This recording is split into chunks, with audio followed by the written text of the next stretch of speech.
Hello বন্ধুরা, কেমন আছো? আজকে সানডে, রবিবার। ইচ্ছা না থাকলেও করতে হবে। দেখো, চিকেনটাকে এখন একটু ভেজে নিচ্ছি। বেশি উঠতে পারিনি, দেরি হয়ে যাচ্ছে রান্না করতে। এই যে আলু ভেজে নিয়েছি। আলু আমরা কম খাই।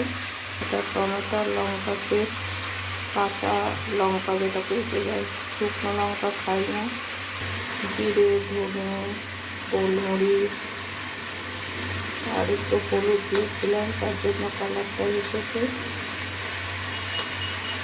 এলাচ, লবঙ্গ সব কিছু দেওয়া আছে। আর যখনই আমি কিছু ভাবি আগে কিন্তু একটু হলুদ আর একটু নুন দিয়ে দিন, যাতে তেল ছিটতে হবে। ওই জন্য একটু ভেজে নিলে কি গন্ধটা একটা যেমন গন্ধ বেরোয়, চিকেনে সে গন্ধটা থাকে না, টেস্টও ভালো হয়।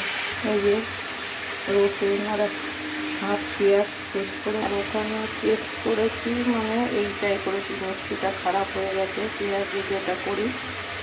আর এই যে পেঁয়াজ কুচিয়েছি, আস্তে একটা রসুন দিতে ছেলের জন্য ভাত কুচিয়েছি। দিয়ে টমেটো এনেছে, লঙ্কা,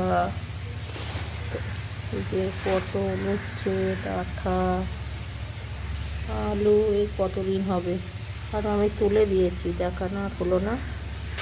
তাহলে চলো বন্ধুরা, আমি করতে থাকি, পরের ভিডিওতে আসবো কী করি না করি। আরও সব কিছু তো দেখানো যায় না, হয়ে ওঠে না, এই করে দিই। তোমরা এইভাবে করো, কেটে করো ভেজে, একটু জানিয়ে। তাহলে বন্ধুরা ভালো থেকো, সুস্থ থেকো। টাটা। আর উচ্ছে আর আলু সেদ্ধ দিয়ে